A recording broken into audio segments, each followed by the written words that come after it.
Ladies and gentlemen, welcome to the Lawn Care CEO podcast. My name is Dan Ralphs. I'm the head coach of the Lawn Care CEO. I'm sitting virtually across the desk from the CEO of the Lawn Care CEO, Aaron Suttonfield. And we're excited to be with you as always. As always. Aaron, last time we were on the podcast together, we talked a little bit about what it takes to hire someone. And I always kind of joke that hiring someone is much, unfortunately, far too often much more like a baseball batting percentage than it is an NBA free throw percentage, unless you're Shaquille O'Neal, and then it was kind of the free throw percentage of Shaquille O'Neal.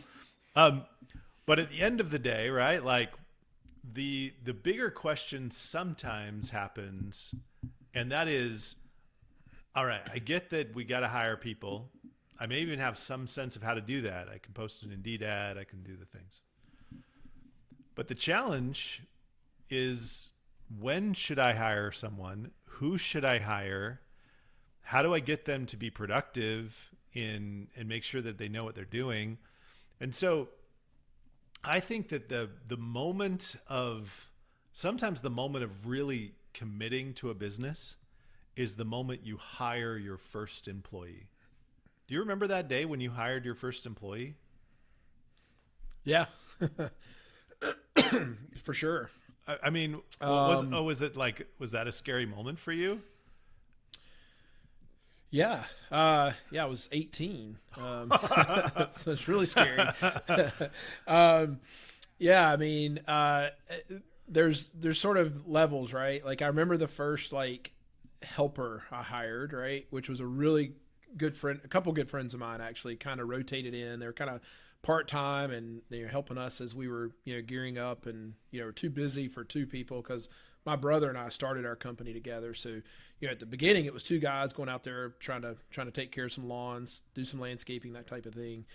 And then I remember, hiring, we had a couple friends who were firemen and police officers and had these alternative schedules. We had a friend who was in college. He was home for the summer, worked with us one summer. And so I remember that. And then I remember the very first full time. And actually mine was kind of unique because I bought out a company. And when you were 18? No, I bought out a company when I was probably 23. Wow.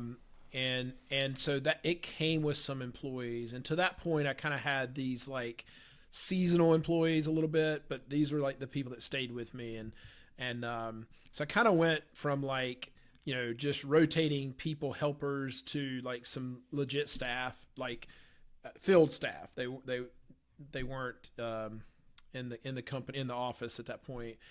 And so for me, I like the office side of things. I like the that's sort of like the spreadsheets, sort of like getting married to someone who already has kids. Where a little bit, yeah. You kind of all right, this is already rolling, and now I've got to figure out how to be a new dad of. Yeah, so much was because it was I remember, and by the way, the company I bought out, I'm still pretty good friends with the guy I bought out, and Tim was his name, and I remember Tim. I remember they would always say, "Well, that's not how Tim did it. Well, that's not what Tim does." And I could very much imagine if I was I've never had a stepdad or been a stepdad, but I can imagine the comparisons that are made, right, between fathers. Well, and my dad, stepfathers, my real dad, never did it that way, and you're like, oh, yeah. But there's a funny movie with Jim Carrey did, Liar Liar. Did you ever see Liar Liar? Outstanding. And my brother-in-law, when I will do this, he's like, "The claw's gonna get you." Remember the stepdad tried to do the claw, and it was and then Jim Carrey had the, Yes. So, yes. But so I had a little claw, right, as the buyer. Claw's gonna get you. Yeah, the truth is, right, that no matter how. So I recognize that in our listener base, there are going to be some that are solopreneurs doing it on their own, side hustling, doing the weekends, doing that kind of thing. I also realize that probably the majority are folks that are already have some one staff or two staff members along the way. And so as we go through this process of building out the team and what it means to what it looks like to build out the team. We recognize it's not always like not every comment we're going to have is going to be relevant to you because every business is very unique. This is why we believe in one-on-one coaching, because it's like every situation is going to be a little bit different. But we're going to try to teach some general principles today that hopefully will be helpful for you as you're following through on your journey of hiring and building a team.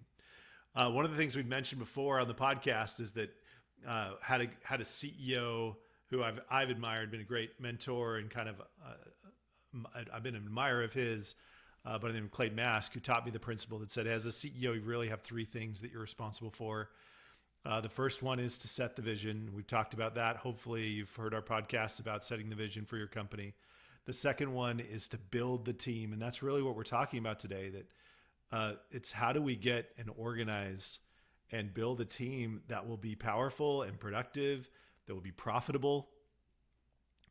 And the third one, so I can finish the story, is to not run out of money, which is also a big part of like when you're in the hiring process,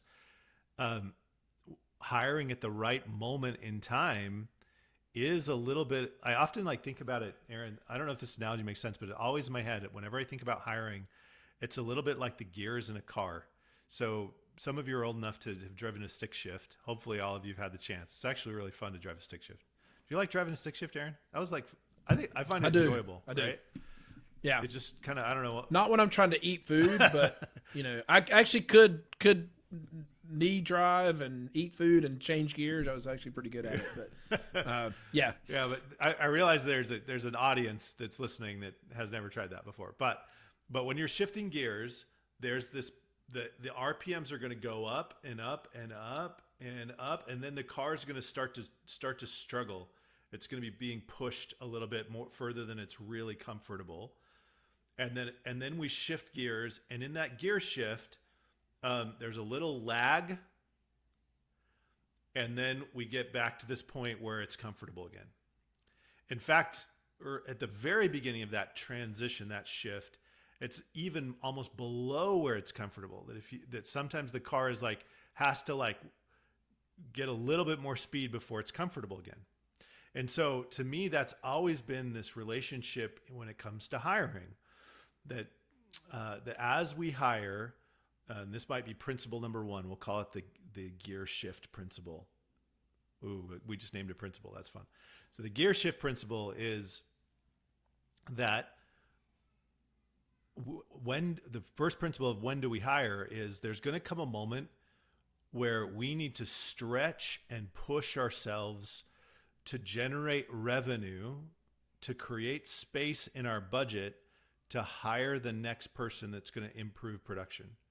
So, Aaron, this is something you and I have been going through recently, where it's like, hey, we want to make sure we have plenty of room in our budget so that we can hire additional coaches and kind of move things forward. And so we're going to stretch our coaching so that way we're producing enough revenue to justify the hire as much as we possibly can.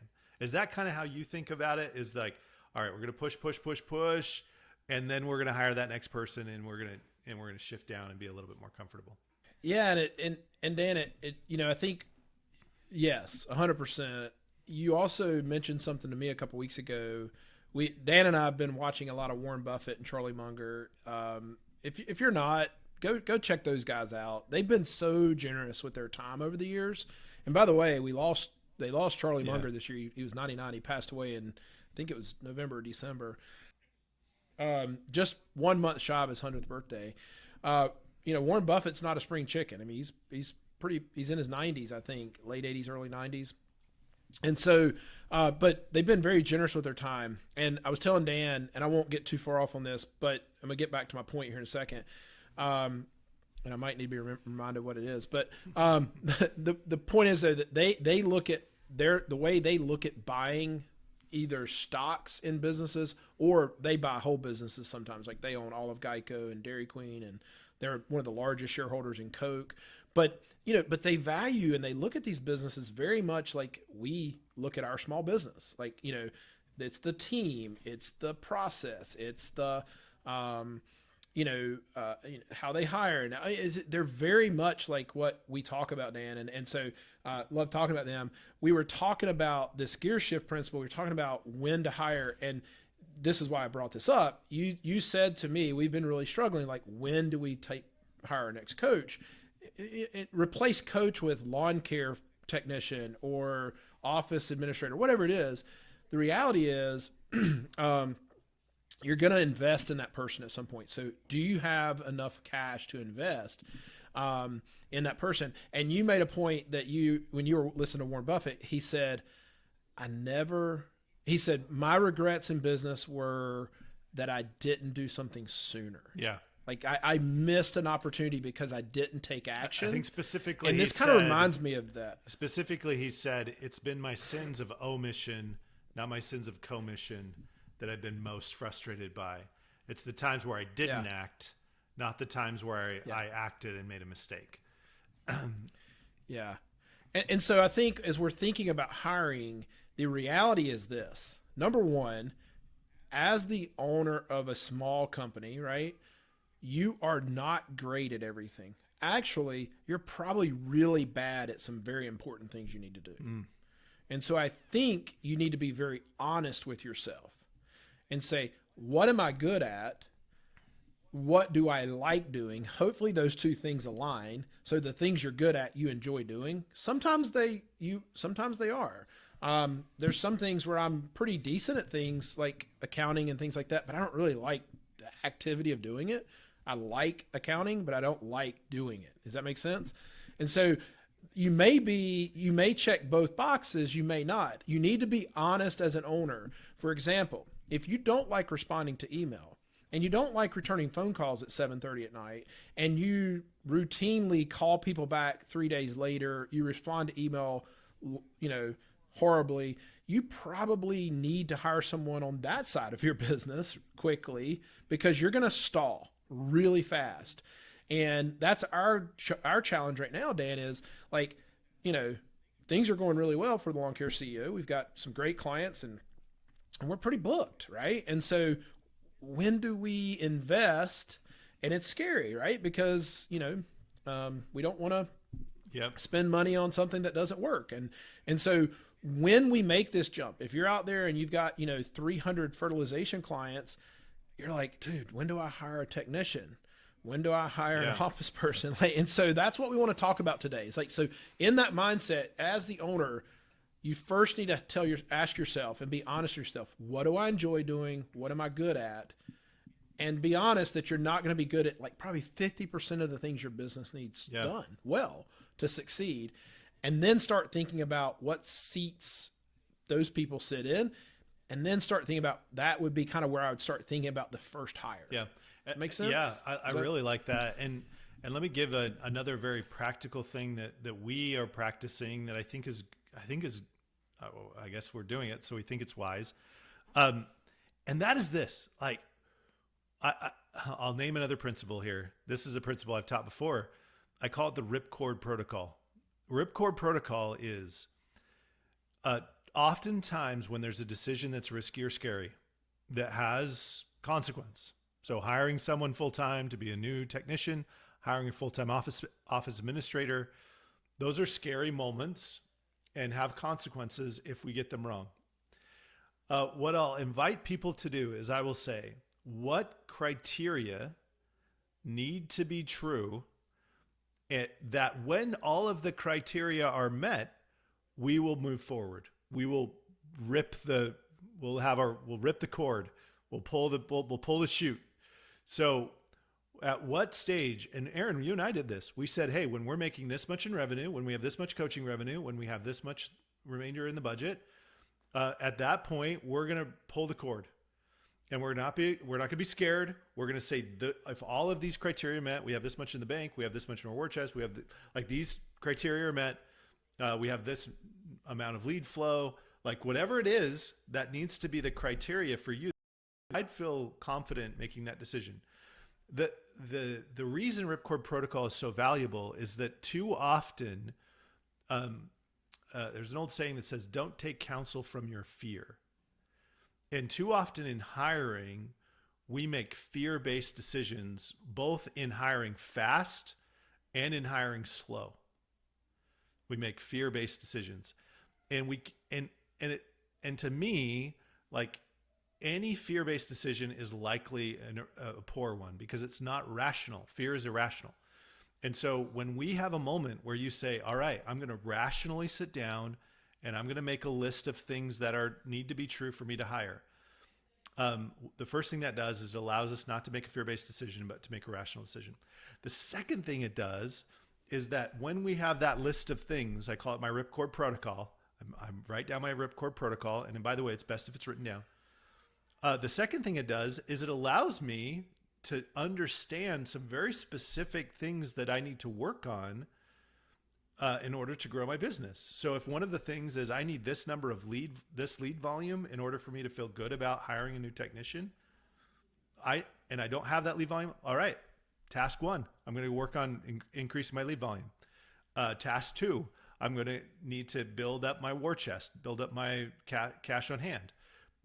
Task number 3, I need to get a new vehicle. Like there are criteria that would have to be done. And I know a list of things to do, a list of to-dos, so that I can get prepared to hire that next person. So principle number 1 is this kind of principle that says, hey, we're going to push and it's going to be hard. It's the gear shift principle where it's like, hey, we're going to build up. We're going to be probably feeling like 110, 120% of what we're capable of. And that's going to trigger the hire. And as a part of that principle, we're going to say, hey, let's design a ripcord protocol so that we know that we're not burning out the engine completely. We're getting to a certain stage and we know it's time to shift. And then we make that shift. And the third principle, we don't want a red line. Yeah, the third principle you mentioned, but we didn't name, is kind of like what should we call it? It's like the principle where it's like, we're going to hire in our area of deficiency, right? It's like, identifying and hiring weaknesses. Yeah. 2 weaknesses. One thing I want to mention real quick. By the way, somebody in the comments somewhere come up with a cool name for that principle because it deserves a cool name. Like ripcord protocol is a cool name, but the ripcord protocol, by the way, when you were talking about that, everything I was thinking about is so many times we need to implement this when we need to remove someone from the team. This call's not about firing. Maybe that's a good call that we need to do next, our next talk. But so many times we make fear-based decisions around hiring, and the fun part about there's nothing ever fun about firing. Let me just be honest. Let me be clear about that. It's not fun. But the thing that I learned, and I think if you were to poll business owners who have made difficult decisions around removing people from their team, is that 9 times out of 10, when they get through it on the other side, they're like, why did I wait? So why did I let fear? So don't let fear make your decisions either way. Right. And so, but to this third principle, Dan, we need to identify our weaknesses and we need to build a plan to find someone to match those, because that's the difference in growing a successful company. It is the people, right? Like listen, you are not going to scale a company without awesome people. I was listening to Steve Jobs was talking about this. There's an interview. Steve Jobs, obviously the founder of Apple, and got removed from his business, right? The board fired him. And then he came back in mid 90s and saved the company. Obviously, obviously he would probably be considered a great company because his company has flourished after him too, right? So there were some things put in place there. Not sure I would go to Steve Jobs for culture, but I've heard some stories that he was pretty ruthless with some of the team. But he made this comment about, and I shared with you earlier today, Dan, in our weekly meeting. He was talking about hiring A players and surrounding himself with A players, and what that did with his team, and it just created this culture of they wanted to hire other A players because A players want to be around other A players. And I think, as we kind of went over how to hire really, really good people, in our last podcast, this one today is about identifying those people, but, don't ever be scared to hire someone that's stronger than you. I think if you're a CEO, and you have this this fear of putting someone strong around you, I think it'll be tough for you to accomplish the things you could otherwise, right? That would be a weakness, and something that as a CEO you need to be honest with yourself about. You should be bringing people to the table who are stronger than you. We've had presidents who have been very good at that. I think Ronald Reagan was really good at that, like finding people smarter than himself to surround himself with. He was called the great communicator, and he communicated vision, and then he found good people to come around his team. Not to get on politics here, but that's as you're thinking about these people, be willing to hire someone who's better than you. Yeah, I love hard. that. Some CEOs have a hard time with that. Yeah, and so let's start unpacking a couple of ways for you to start, because we're trying to give you mindsets of ways to think about hiring and when to hire. And we'll talk a little bit about when, and we'll talk a little bit about who. We've talked a little bit about when. When you think a little bit about who, maybe this is back to this kind of principle that is, hey, we're going to hire against our area of weakness. One of the activities I'll do when I'm coaching someone is I'll say, hey, I want you to just go to your calendar or make a list of go to your task lists. And I want you to look through your task lists. I want you to look through your calendar, and I want you to put them, like, imagine them on a spreadsheet. And the top of the column would be dollars per hour. In other words, if I were going to hire someone to do this work, how much could I hire it for? Right? So there are certain activities we do that would be very expensive to hire someone to do them well. So if you're like designing a landscape installation project and selling a high-level landscape installation project, that's going to cost a lot of money for us to hire that person to replace that activity. Whereas if part of the activities that are taking up my time are me answering phone calls and managing scheduling challenges with customers, I can hire someone for a very low amount of dollars to handle that activity. So one column that I would evaluate is, am I doing $10 an hour activities, $100 an hour activities, $1,000 an hour activities? And obviously, as we're hiring, we're going to want to keep pushing, handing off activities that are lower dollar and hanging on to activities that are higher dollar is one framework to think about when you're thinking about doing this. And the way that we gain more wealth is that we gain wealth by moving up the ladder of dollars per hour activities. So when we're recording, like Aaron and I are recording a podcast today, like this is a high dollar an hour activity for Aaron and I, we think. We think it's a big investment. It would be nigh impossible for us to hire someone to do this at the level we could do it at. And therefore, this gets on our list of things to do. Whereas following up on unpaid bills, we don't spend time on that. That's somebody we're going to hire. Does that kind of make sense, Aaron? Mm-hmm. Yeah, even hiring out we've got an awesome admin, Via. Shout out to Via. Via's getting a shout out. She edits this podcast, so she's going to hear it. This is great. Yes. Well, yeah, I was going to say, she edits this podcast. If you see content from us, Via's putting that out. And let's just, let's just we're in a trust tree here that we're with our tens of friends.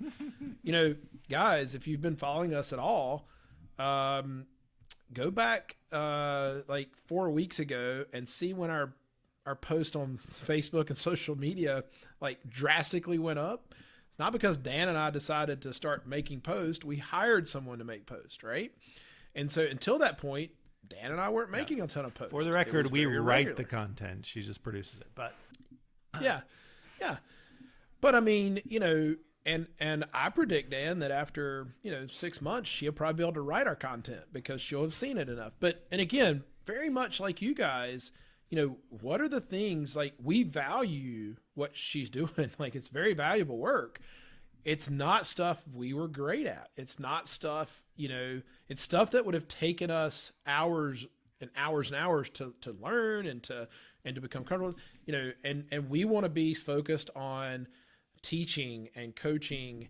And so, we're taking our own medicine here is our point.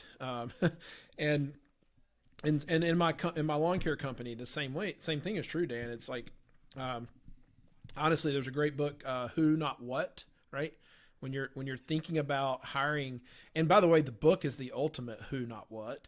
The author was part of, oh gosh, who's the main guy in that community? I'm losing my train of thought. The Who Not What series or book. Any rate, Dan will search it here in a second. I feel like we're Joe Rogan now. I got you. You're my search guy. Yeah, I'll be your search guy. But the author was actually the ultimate who not what. Who not? They wanted to write a book. They were like, who's going to write the book? Who not how, and it's Who not how. I'm sorry. Dan Sullivan, of course. Dan Sullivan, right? And the author was sort of a disciple of Dan's group, and he basically said, Dan was like, hey, write this book. Who not what? Who not how, right? And, they identified who was going to write the book. He went out and wrote it, and it was produced.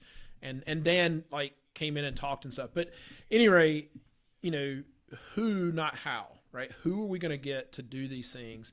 And so Dan and I, we didn't sit there and go, well, how do we edit podcasts? And how do we do Facebook posts? And how do we build lookalike audiences? We didn't do any of that. We said, who can do that? Yep. Not how do we do it, who. And I think entrepreneurs by nature, Dan, are kind of DIY guys.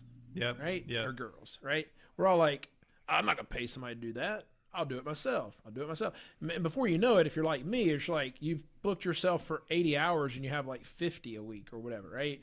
Or you booked yourself for 120 hours and you just physically can't do that. Yep. And so I think it's just to be very honest about your strengths and weaknesses. Let's talk a little bit about, Dan, what would be the first hire? Yeah. Who would you hire first if you were I was thinking about that too, and here's how I want to approach it. So, I want you to picture. I'm gonna have you coach me a little bit here, and I'll be the young entrepreneur. I'll be the 18-year-old Aaron Suttonfield, the 20-year-old Aaron Suttonfield, and because I want to get into some of the nitty-gritty about how you'd approach it, how you'd attack it. Because I do think that it's a very subtle decision as far as when to hire and who to hire. And there's not a one size fits all here. It really depends on your scenario and your situation on what you need to do. Right. So for us to say you should hire a field tech or an admin first, it's hard for us to say that because we don't know you. We don't know your circumstances, we don't know your situation. So maybe the best way to approach it would be do a little case study here. Case study. I'm a mowing. I do mowing. I do bed maintenance. I do a little cleanup. I do an occasional install project, but all small stuff under $1,000. And I've been hustling on the weekends, but the phone's really starting to blow up, and I'm starting to get really busy to the point where, man, I got to hire somebody because I know I'm leaving money on the table because I have a voicemail. My voicemail's kind of got 4 or 5 or 6 projects that I definitely should bid. I don't really have the time to bid them because I'm honestly on a mower half the day, and then the other half of the day I'm doing work on the side. What are some things you think through with that guy, and what's some advice or questions you would have for that guy if he's in the process of thinking about? So, yeah. Do you, Dan? Do you like? Where do you sort of go to when you get stressed? Do you go more to the field or more to the office? Yeah, I mean which way do you kind of lean? The reason I got into this was because I honestly just love being outside. I was the kid who just couldn't handle being at school. And so if you put me on a mower and with headphones in my ears, and it's kind of my zen. Yep. So, in that particular case, then it's probably admin, right? Like we probably need to cover some admin things. Um, we need to have someone in place to answer phones, to, I mean, I could even see a world where you're driving between stops and jobs and you're dictating, like, hey, email this client back. I read the email. Here's what I want you to say, and you're just speaking it to them and sending them voice recordings about how to respond to emails. In the early days, because let's face it, if you hire an admin, Dan, one of the challenges you're going to have is who's going to train them. You're in the field all the time, right? So we're going to probably hire someone who isn't going to be able to be trained very well by us because we're busy. And so, what are some very quick, efficient ways around that? Well, maybe some voice recordings that I'm sending, and I'm just looking at emails and I'm going, okay, I know how to, rather than having to sit there and type, I'm just talking to them, saying, paraphrasing what I want them to say, right, to some responses. They're taking a bunch of phone calls, and maybe they take like 6 or 7 phone calls, and there's like 6 or 7 things they need to find out about each one of those, or 1 or 2 things about each one of those calls. So they're going to write them down. They're going to call you and have a 30-minute phone call, and you're going to go through each one. All right, say this, say this, say this, say this, say that, right? And they call them back, because the reality is returning 6 phone calls is hours, right? And so, that's where I love that you're honest. You're like, by the way, not on your best day, on your worst day, when you're stressed out of your mind, where do you go? Do you go to the field to just, get away from it and just go to the field? Or I was probably more the guy that went and sat at my desk and was like, all right, how am I going to figure this out? Like, what are we missing? And so, in my case, because I was more apt to be more on the business side and more in the spreadsheets or things like that, I wanted to hire labor and let labor go take care of things. Now, that meant that in the early days, I gave up a good bit of money, right? I mean, either way, you're giving up some money here. And honestly, Dan, in this scenario that we're talking about, this person may need to hire a good helper and an admin. Yeah, and in my head, the thought that comes for this particular case is, I think to myself, all right, we're doing some ROI analysis here. So if we could hire an administrator to answer your phones, return all your phone calls, manage some of the customer relationships, would that mean that we could then sell more and create, like, are we losing money? Is money flowing through our hands and we're not able to grab it because we don't have anyone to answer the phone? We don't have anyone following up on proposals. We don't have anyone that's making sure invoices are going out. Like, is money being lost because we don't have someone sitting in that seat? And then the other half, I go, well, the other possibility is we might be losing money because we don't have someone to give the extra load of work to, right? So that's where your brain's going. It's like, wait, we might need both. Generally, the principle is we want to free you as the owner, the founder, up to create more space for you to do, again, higher revenue activities. So me training a laborer is a higher revenue activity than me doing the work. Because when I train a laborer, then I have that labor to sell forever, right? As long as they stick with me. By the way, the higher level dollar an hour from training a laborer is designing training for laborers that could be used by someone else to eventually train a lot more laborers or field techs or whatever you call them. So again, the spirit, the way I'm thinking through that and approaching that is I'm thinking through it from a framework of, hey, I need to understand where the biggest ROI is for me.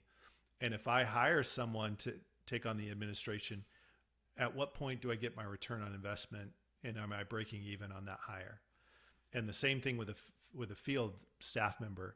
If my pricing's right and it's priced correctly, and I can pay someone maybe anywhere between 15% to 30% to go produce the work that I need to produce, man, I'm losing money if there are jobs that are going unfulfilled.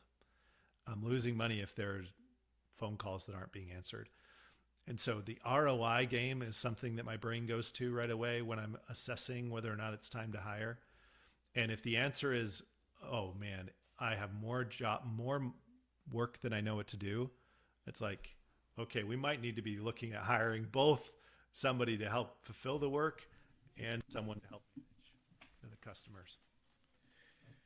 Yeah, I think something that I was just thinking about, Dan, I wrote down while you were talking there, is as you enter this, and you're adding these employees, you have to work on nights and weekends or whenever you can, but you have to get ahead of this, and you need to write some standard operating procedures, right? For these we call these SOPs, right? What's the standard operating procedure for answering a phone call in your company? And I know that we didn't do standard operating procedure. This isn't called SOPs. It'd be like maybe a future podcast. Stick around. Maybe a future podcast. People kind of have this very like glazed over look on their eyes when they think about writing down everything someone has to do. I saw a beautiful example of this for my friends at trying to think if they'd care if I mentioned their name. My friends at the Green Team, they did a good job with a framework that allowed, and it was like, man, it was very simple. It was like, hey, we wrote down what do you do when you start the day.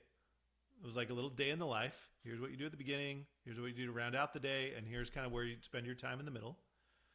And then for each activity, they said, all right, here are the kind of the steps of that activity. So don't think of anything too crazy here, right? An SOP doesn't have to be something formal or HRE. It's just like, hey, to start off the day, what are you kind of doing? To end the day, what are you kind of doing? And what are the kind of the main activities in between? And then for each one of those activities, here's kind of what we expect you to do. And being clear about that all of a sudden gives us a lot more confidence in hiring someone to know that we would be able to leverage them in their position.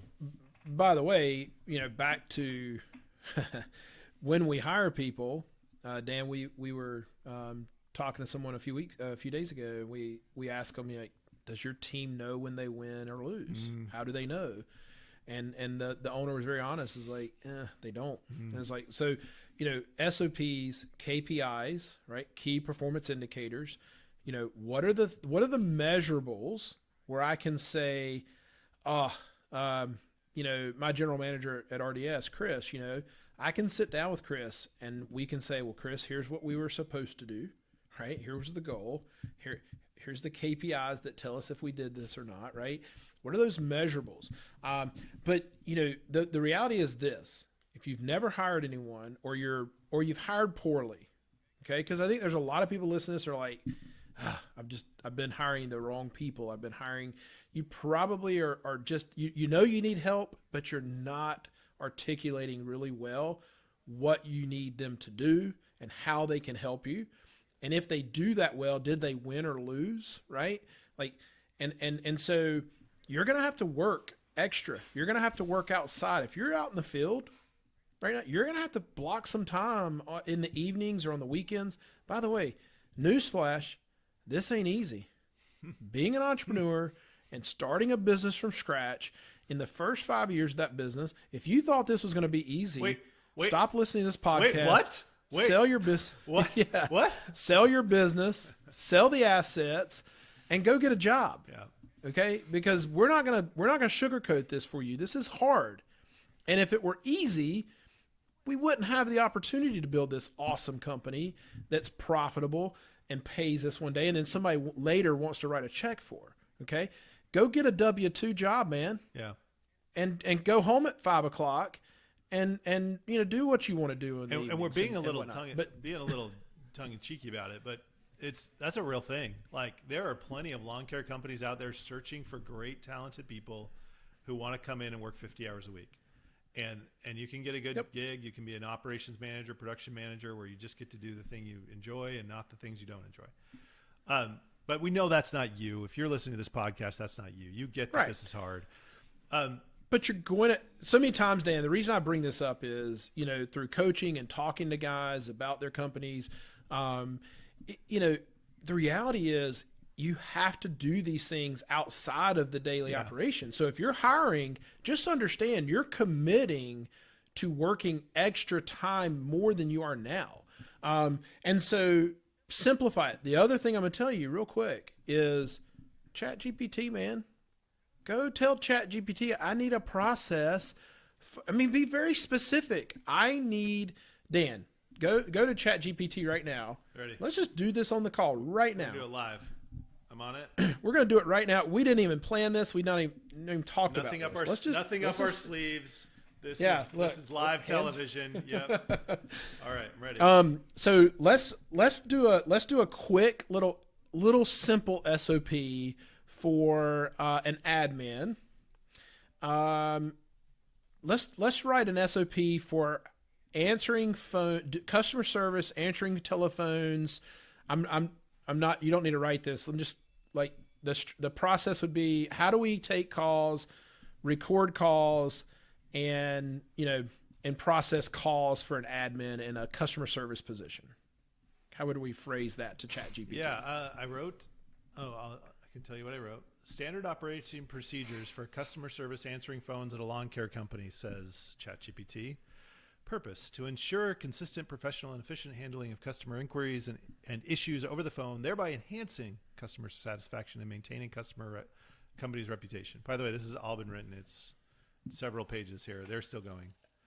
So the procedure is 1, preparation; 2, greeting the caller; 3, identifying the customer's needs; 4, accessing customer information; addressing the inquiry or issue; escalation if needed; wrapping up the call; documentation; follow-up, etc. Emergency procedures: handling difficult customers. Literally, it's pretty good, actually. All right, so here's how I use ChatGPT when I'm writing SOPs. By the way, I just did this for a bookkeeping process, okay? So I let ChatGPT do the framework. Dan, they did a great framework, right? Yeah. And then what you do is you go in there and go, okay, that doesn't really apply. Copy, highlight, delete. Here's what I want it to say. And I just change it where I need to. You'll be amazed in your company at things that you need to produce like this. By the way, most likely if you started a lawn care company or heating and HVAC system, company, or a plumbing company or electrician or something, you probably don't want to sit at a computer and write all day long. I get it. Okay. So it's 2024, man. It's a beautiful time to live in. Use this tool. By the way, I spend $20 a month to have access to ChatGPT's best program. Are you paying for it, Dan? Yeah, you can get so many searches for free. Yeah. But dude, pay the money. Go in there and ask it and produce your operating procedures for your admin. I'm curious if we could probably, we might waste too much time here, but I just wanted to just show you how easy that is. And then you can go and change that wording in there for your company. Let's see. It looks like Dan's searching. Are you doing another one? Sorry. I was having ChatGPT write this SOP as a poem. Sorry. I love it. Sorry. In the morning, bright or afternoon shade, our phones ring out. A call to aid. With a friendly voice and a welcoming tone, we answer each call, making it known. Good morning. We're here to care for lawns and gardens beyond compare. All right. I won't go on. So it's very versatile, obviously, but it has been a really good tool, Dan. We've used it constantly. It's just if it's like anything else, right? I've got people in my family who are like, I hate social media. I'm never getting on it. That's the devil. I'm like, sure, there's some bad things on there, but hey, many of you are connected with us, and if you use it well, I think AI is the same way, right? There's some scary things about AI. This is not a podcast on the harms and dangers of AI, but use it wisely to help you in your business. It's an awesome tool. Dan, that was produced in 30 seconds. You could spend probably 30 minutes and have an SOP for your admin. Yeah. Seriously, 30 minutes. Yeah, I've written 3 of them, including a poem, and in the time that we've been talking. So, yeah. I want to bring us back to the center of our call here, which is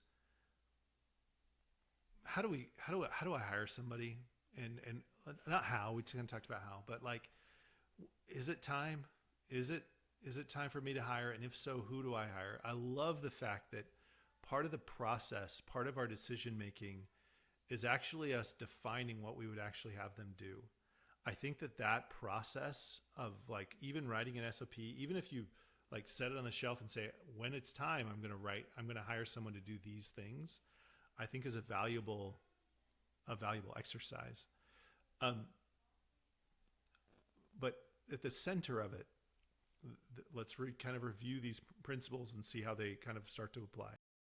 One, I'm recognizing that the hiring process is a process of really pushing myself, because I'm going to be busy training, hiring, writing the proposal. It's pushing myself in order to get additional relief as I hire the right person, and eventually to have it kind of idle back down and be in a more comfortable spot. Principle 2 is if I'm feeling a little nervous or hesitant about the hire, I'm going to write down a ripcord protocol that forces me to think through, all right, what conditions would have to be true in my business for me to feel comfortable about hiring that person? The next thing I'm going to be doing is I'm going to be like assessing, all right, out of all the weight on my shoulders, which weight is heaviest and which weight am I least qualified to carry? All right, well, that makes sense. That's probably going to be the position that I'm going to hire first. Then we're also doing kind of an ROI assessment. We're saying, hey, what's causing which position, because it's not fulfilled, is causing me to lose the most money? It's causing me to be basically it's impeding my growth. Where's the bottleneck in the business that if I opened up that bottleneck, we'd be able to move forward the very best? So when we think through all of those principles, and then as I move to make that move, it's like, all right, let me get really clear about, I have a sense of what that position might be, administration or field, or, mechanic or office manager or marketing manager or whatever the position is. I have a sense of that, but I want to get really specific about what results I would expect them to be delivering to the business. And as a result, I can kind of decide whether or not I want to pay for that. So trying to review all of those principles, because we've been talking for a little while now, but I think those are sound, really solid principles that we could be following as we're making those kinds of decisions when it's time for us to move forward in the hiring process. And as I sit there and I know that at the end of the day, every hire we make is a bit of a strategic bet. It's us putting a few chips on the table and saying, we think this is going to pay off the way we want it to. When we hire great A players, I think we talked about this right before the call, it makes it fun. It makes business easier and more fun and more comfortable. And when you hire B or C players or D players, man, it can actually be an additional weight. And so that's why we're always like hire slow, because we want to make sure that we're hiring A players, and even if it takes a long time for us to do it. One of the things we'll often recommend to our coaching clients, especially those who are feeling a really heavy administrative weight, is that we will recommend to them, hey, listen, a good idea for you is to hire a virtual admin. And we mentioned Via in our earlier comment. We hired a virtual admin because we've seen it work so well for our lawn care clients. We're like, we want one too. And we hired one. It worked out really, really well. So the reason I bring that up is that it's a very practical hire. And it's one that we often recommend as being one of the first hires that you might make if you're feeling a heavy administrative pressure, because it's something that is hireable, and it's hireable at a fairly low cost if you're hiring, especially overseas. And you can get tremendous benefit and really great production, because you recently hired a virtual admin, Aaron, right? Roxy? Mm-hmm. Yeah. So, I'm working with two different virtual admins. Our virtual admins, Dan, they live in the Philippines, and the Philippines is a wonderful community for virtual admins, especially for America. There's the language barrier. Learning English for a Filipino is more natural. It sounds more natural, as opposed to maybe like the an Asian accent or an Indian accent when you talk about overseas labor like this. So both Roxy and Via, who work for us, speak very clear, very good English, and you don't strain to understand what they're saying. That's important, right? If we're going to have a call center or have a person taking calls for us, the people talking them need to be able to understand them well, right? And so, Roxy, who is working, her name's Roxanne, I think she goes by Roxy, who's working at RDS, is selling for us. I mean, she's taking calls, selling, customer service. Her close rate in June was 60%, which is awesome. And so I wrote down this, Dan, like virtual. I'm glad you went down this path because I was going to go here. The virtual admin community. Here's some of the big bonuses. If you're a smaller company, guess what Dana and I didn't have to do when we hired our virtual admin, and I didn't have to do this at RDS either. We didn't have to provide an office for them. I didn't have to go and buy a computer for them. They're highly skilled. College educated. Yep. The culture is one of service and like they have a servant's heart. So do not think for a moment that you're sacrificing quality or IQ or any of those types of things. These are people who will teach you sometimes. And Dan and I have experienced that as well. The other thing is that they are used to working for American companies and helping, especially on the call center side of things. So they're going to come in pretty well trained to do that. I think, Dan, something we ought to say here, and if you're listening to this and you're like, oh, how do I do this? I want to be a part of this. Honestly, Dan and I did not talk about this before, but if you're interested in learning more about how to get a virtual admin, we could help you with that. If nothing else, we can kind of point you in the right direction for a few things. We actually are helping some of our companies find and hire a virtual admin. We'll definitely talk with you. You may be a candidate for that. It's not an attempt to try to sell you something here. It's not at all, but we have come up with a really good process. It's a little bit. It's a little bit of an attempt to sell you something, but we're sure. not like we have a program. We're not like super stressed whether or not you buy it, but But the reason we originally kind of kicked it off was because we built a little bit of an automation system to be able to filter through candidates. So especially when we're hiring overseas, you have to filter through a lot more candidates. I think on our hire, we filtered through over 300 people to narrow it down to one. And we have a little bit of an automation structure that allows us to get to kind of that one. Anyway, that's what we've been pretty successful, like identifying every time we do this search, and we've done it now 3 or 4 times.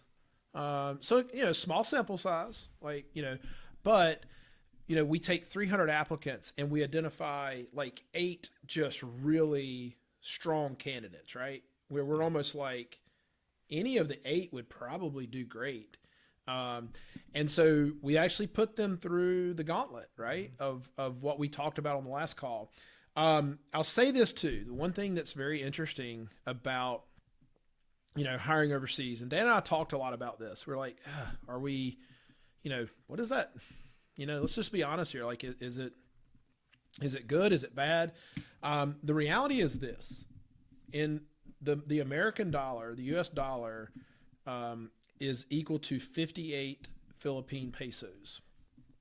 And so, in the average, wage, some things I've read through some stuff I've been reading, the average monthly wage in the Philippines is around $500 to $600 a month, US dollars. And so, virtual admins are making somewhere between, on the low end, I've seen $5 an hour. On the high end, I've seen $15 an hour. You can find, a virtual admin in that $7 to $10 range per hour. Very, very skilled, someone who could come in and do some, admin, customer service, sales, depending on how you market and sell. You could also hire someone if you're looking more towards Dan and I were more towards social media and video editing, social media campaigns, design, graphic design, those types of things. So, you could find, a rock star that could do all that, but you may find that you kind of specialize. If you're a bigger company, especially, like we're probably going to hire someone to just focus on marketing and social media. So I just want to say that do not think for a moment that you're sacrificing in the skills. It's a win-win. Like, they're able to live in their country and make great money from us. As a small struggling company, you're able to hire someone at a very affordable rate for you. And it'd probably take you a couple of years to get to the place where you could hire locally. We're not trying to take jobs out of America. It's a real balance here. But many of you are not going to have office space, and the computer expense and all the setup that comes with that could get really expensive for you. And you should be able to hire virtually with your CRM now being in the cloud. And so these allow you to take some of these hurdles and remove them, and get kind of getting up to speed faster. So, with the economy of scale, we get a little bit more budget, but when we're early on, we don't have very much budget in our P&L to pay for an admin. So this allows us to have our cake and eat it too. So we bring that up because we've had a lot of clients where they haven't felt they could afford an admin. We get them a virtual admin, and they feel all this relief, and it goes really well. So we've had good success with that. We're not promising this is going to be perfect for you, but we get them a virtual. We hope that this gives you a little bit more confidence, a little bit more belief that you guys can go and make that hiring decision. Gives you a couple of mental frameworks to think through as you're looking at, all right, is it time to hire? And if so, which position should I hire first? We didn't give you the specific answers. If you are interested in learning more about how to, learn more about hiring a virtual assistant, now that we're going to sell you something, just that, like, if you're interested in learning more about that, just shoot us a message on social media or reach out to us via our website, lawncareceo.com. And we're just here to help. We're happy to help if we can. And if you want to use our services, that's great too. Yep. I'll tell you this. If you reach out to us and say, I want to know more about the virtual admin, just say, I want to know more about virtual admin. If you don't use us, we'll tell you exactly where to go and get them. Yeah, we'll tell you what can do we it yourself. Yeah. We don't care. We're not trying to, we'll tell you exactly the website we use and where to go. And if you decide you want to use us, we'll take all that worry away from you, but we'll tell you exactly how we do it and where to go. So we want you to find the right person to help you, scale your company. We should probably coach ourselves to be less reluctant salespeople and just really pitch it, Yeah. All right. We love you guys. We hope you're doing well. We hope that whoever you hire next and when you hire next, it's a total success for you. Part of the growth process is hiring staff. So like I said, we love you. Go do more good in the world. We appreciate you guys. Thanks for listening.